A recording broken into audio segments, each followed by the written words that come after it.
ஆக்கிரமிக்கிற அளவுக்கு அவங்க முயற்சிக்கிறாங்களா நம்மளுடைய அறியாமை. புரியுதா உங்களுக்கு? இந்த சமுதாயத்தினுடைய அறியாமை தானே. எங்கெங்கெல்லாம் வக்ஃப் சொத்து இருக்குதுன்னு எந்த இஸ்லாமியனுக்கு தெரியும்? 800 ஆண்டுகள் இந்தியாவை ஆண்டவர்கள் என்ற பெருமை மட்டும்தான் நம்ம கையில் இருக்கு. ஆனா அந்த பெருமைக்கான அடையாளங்கள் நாம் உருவாக்கி வைத்த இஸ்லாமிய களஞ்சியங்கள், சொத்துக்கள், சேமிப்புகள் எங்க போச்சு? எங்க போச்சு?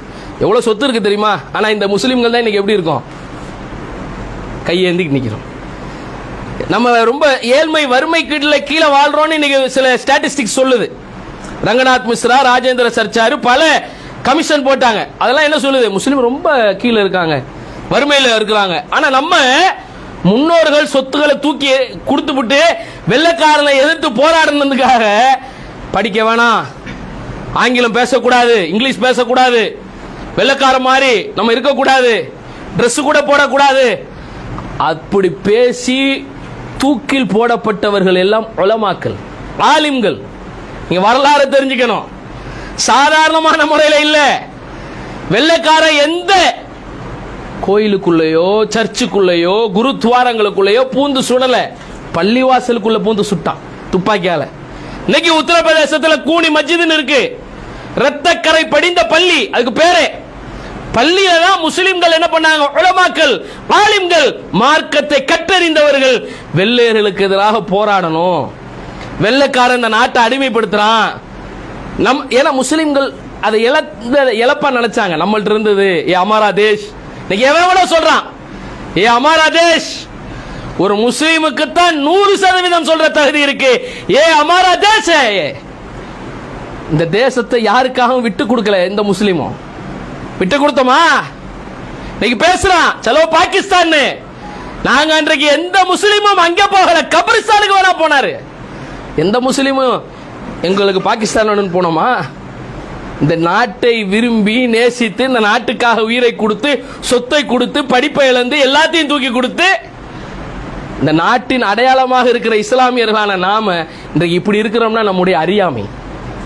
நீங்க நல்லா தெரிஞ்சுக்கணும். அறிவற்ற ஒரு சமூகத்தை ரசூல் ஸல்லல்லாஹு அலைஹி வஸல்லம் ஒரு வகையில பாத்தீங்கன்னா ஒரு பலகீனமான சூழலை பார்த்தாங்க. அதனாலதான் அல்லாஹ் கூட சொல்லுவான், ஹல் யஸ்தவில் லதீன யஅலமூன வல்லதீன லா யஅலமூன்.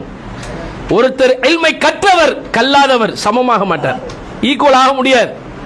இல்மை கற்றுக்கொள்ளுங்க, படிங்க, அதிகமாக தெரியுங்க, சரியான வகையில பயணிக்க கற்றுக்கொள்ளுங்க. நீங்கள் எல்லாம் இன்னும் பல நூற்றாண்டுகளுக்கு நீங்கள் போடுகிற விதை தான் விருட்சமாகும். நீங்க வளர்ந்து நாளைக்கு உங்களுடைய பிள்ளைகள் உங்களுடைய பிள்ளைகள் உங்களுடைய பிள்ளைகள் அடுத்தடுத்த சந்ததிகள்கிட்ட சரியான ஒரு இல்மை கொண்டு போய் சேர்க்கணும். நமக்கு தேவை அதுதான். நீங்க நல்லா புரிந்துக்கணும். இந்த உலகத்தில் இருக்கிற விஷயத்தை மட்டும் அதான் சொன்னாங்க. இப்னு சீனால இருந்து பல பேரை, சயின்ஸுக்கு முன்னோடி இஸ்லாமியர்கள் தான். நீங்க இந்த நம்பர்லாம் இருக்குல்ல, இந்த நம்பர் யார் கண்டுபிடிச்ச நம்பர்? இது 1 2 3 4 யார் number? It's not a Roman number, it's Arabic number. ரோம் நம்பர்ங்கிறது பள்ளிக்கூடத்தில் போடுவீங்கல்ல, இப்படி ஒன்ன போட்டு மேல கோடு கீழே கோடு, இப்படி 2 கோடை போட்டு இப்படி கோடு பார்த்துருக்கீங்களா? 5th ஸ்டாண்டர்டுக்கு கைசாதா இல்லைங்க, இப்படி வி மாதிரி போட்டு மேலே போடுவான் கீழே போடுவான். 10th ஸ்டாண்டர்டுக்கு எக்ஸ் போடுவான். இதுதான் அவன் கண்டுபிடிச்சது. இந்த 1 2 3 4 இதெல்லாம் அரபிக் நம்பர், இங்கிலீஷ் நம்பர் கிடையாது. கேலண்டரை கண்டுபிடிச்சது இஸ்லாமியர்களுங்க.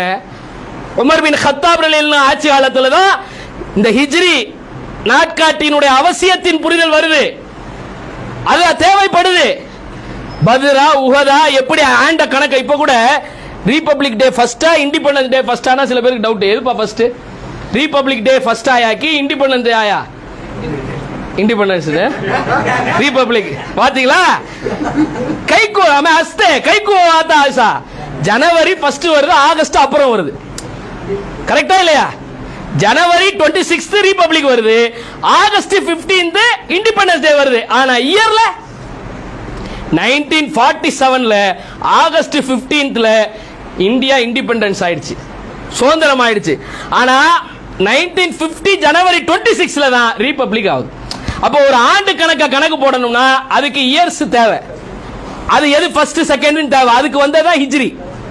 புரியுதா உங்களுக்கு? எதுக்கு வந்துச்சு ஹிஜ்ரத்னு? அதுக்கு முன்னாடி தெரியாது. உலகத்துல இன்னைக்கு உங்கள்ட்ட உருது பேசுற, உருது லத்தீன் கிரேக்கம் எல்லாம் சம்பந்தம் இருக்கு. இன்னைக்கு கூட 7 8 9 10ங்கிற நம்பரை கொண்டதுதான் September October November December. Do you know that? 7 நம்பர்னு அர்த்தம். 7 நம்பர் செப்டம்பர்னு இருக்குல்ல, இன்னைக்கு 9 மந்த் தானே அது, இன்னைக்கு 9வது மாசம். ஆனா செப்ட்னா சாத்துனா 7, சாத்து நம்பர், அது செப்ட் நம்பர். ஆட்டுனா 8, ஆட்டு நம்பர். அக்டோபஸுமா 8 கால் பூச்சிக்கு. சான்ஸ்கிரிட்ல கூட சொல்றாங்க அஷ்டமி நவமின்னு, 8 9க்குள்ள சொல்லுது. அக்டோபர், அக்டோபர்னா 8ஆம் நம்பர், நவம்பர்னா 9ஆம் நம்பர், டிசம்பர்னா 10ஆம் நம்பர். இடையில தான் ஜூலியட் சீசர் அகஸ்டியன் பேர்ல ஜூலை ஆகஸ்ட் நுழைஞ்சிச்சு. அதனாலதான் ரெண்டுக்கும் 31 டேஸ் வந்துச்சு, பிப்ரவரிக்கு 28 டேஸ் குறைஞ்சிச்சு. ஏன்னா முஸ்லிம்கள் உலகத்தின் வல்லாதிக்கத்துக்கு பெரிய சவால் விட்டு உலகத்தின் அன்றைக்கு இருந்த ரோப் வாரசி, அதான் உலக வல்லரசு. இன்னைக்கு மாதிரி இன்னைக்கு அமெரிக்கா ரஷ்யா இருக்குல்ல, அன்னைக்கு உலகத்தில் அவன் தான் இருந்தான். ஆனா ரசூல்லா அவங்க நுபுவத்தை பெற்று தூதராகி உலகத்தின் ஆக சிறந்த ஒரு இஸ்லாமிய ஆட்சியையும் நடைமுறையும் காட்டிய பிறகு அத்தனையும் வீழ்ந்து போய் நின்றது. இன்றைக்கு இருக்கிற ரோம் எல்லாம் இருண்ட கண்டமாக மாறி போய் நின்றது. இன்றைக்கு இருக்கக்கூடிய மொரோக்கோவில் இருந்து பல்வேறு ஸ்பெயின் வரைக்கும் இஸ்லாம் ஆதிக்கம் செலுத்தியது உலகத்தை. அல்லாஹ்வுடைய ரசூலுடைய வார்த்தை எனக்கு கண்ணுக்கு முன்னாடி தெரிஞ்சிச்சு. இன்னல்லாஹ ஸவாலில் அருள் ஃபரஐத மஷாரிகஹா வ மகாரிபஹா, கிழக்கும் மேற்கும் என்னுடைய உம்மத்தின் ஆட்சியாக தெரிகிறது. அல்லாஹ் அப்படியே எனக்கு இந்த பூமியை சுருட்டி காட்டினான்னு ரசூலுல்லாஹ் சொன்னாங்க. அப்படித்தான் முஸ்லிம்கள் உலகத்தில் மேலெழும்பி நின்றாங்க. அதுதான் ஹிஸ்டரி, வரலாறு. ஏன்னா மாசம் கூட தெரியாம இருந்தாங்க இவங்க. அதை கூட இடையில நுழைச்சு அந்த அர்த்தம் இல்லாம செப்டம்பர் அக்டோபர் நவம்பர் டிசம்பர் 7 8 9 10 வைக்கல, 9 10 11 12 ஆக்கியிருக்கான். இப்படி இருந்த வரலாறு, உலக வரலாறு நீங்க நல்லா தெரிஞ்சுக்கணும், நிறைய படிக்கணும், இல்மை தேடணும். அல்லாஹ்வுடைய மார்க்கத்தில் அதைத்தான் அல்லாஹ் ஆதம் அலைஹிஸ்ஸலாத்துக்கு கற்று தந்தான். ரப்பி ஸித்னி இல்மா, இறைவா எனக்கு கல்வி ஞானத்தை அதிகப்படுத்து. நீங்க அதற்காக வேண்டி மெனக்கெடுங்க. அல்லாஹ்வுடைய மார்க்கத்தின் கல்விகளை பெற்று நீங்கள் அதையும் பெற்றாதான். மார்க்க கல்வி உலக கல்வின்னு நீங்க ரெண்டையும் தனியா பிரிக்க கூடாது. இந்த கண்ணு வேணுமா இந்த கண்ணு வேணுமான்னு கேட்டா ரெண்டும் தான் எனக்கு வேணும், புரியுதா? இந்த கண்ணா இந்த கண்ணா அப்படி இல்ல. எனக்கு அல்லாஹ்வுடைய ரசூலின் வழியாக மார்க்கத்தையும் கற்க வேண்டிய தேவை இருக்கிறது. இன்னொரு பக்கம் இந்த உலகத்தின் கல்வியாய் உன்னை வச்சிருக்கானா, அதையும் நான் பெறுவேன், ரெண்டையும் பெறுவேன். ஆனா ரெண்டையும் ஒன்று சேர பெறுவேன். ஒரு சக்கரத்தில் வண்டி ஓட்ட முடியாது, கவுந்துரும். ஒரு சக்கரத்தில் வண்டி ஓடாது, 2 சக்கரம் வேணும். அந்த மாதிரி 2 கல்வியும் வேணும். அல்லாஹ் ரப்புல் ஆலமீன் இந்த பிள்ளைகளிடத்தில் இங்கே வந்திருக்கிற நம்ம இடத்துல அந்த உள் உணர்வுகளை ஏற்படுத்தட்டும். சரியான பாதைகளிலே அல்லாஹ் நம்மளை பயணிக்க வைக்கட்டும். இந்த மார்க்கத்தின் இல்முகளை எல்லா வகையிலும் அல்லாஹ் நம்முடைய உள்ளத்திலே ஆக சுடர் விடுகிற ஜோதிகளாக பரவ செய்யட்டும். பரவலாக இது போன்று பாடசாலைகளும் மக்தபும் மதரசாக்களும் ஏனைய வகையிலான இல்மை தருகிற ஆலிம்களாக, மார்க்க அறிஞர்களாக, தலைமை பீடத்திலே உட்காரக்கூடியவர்களாக அல்லாஹ் நம்மை மாற்றட்டும். அப்படிப்பட்ட விதங்களிலே இங்க இருக்கிற நாம் எல்லோரும் அல்லாஹ்விடத்திலே துஆ செய்து கொள்வோம். வாஹிர் தஅவானா அனில் ஹம்துலில்லாஹி ரப்பில் ஆலமீன். அஸ்ஸலாமு அலைக்கும் வரஹ்மத்துல்லாஹி வபரகாத்துஹு.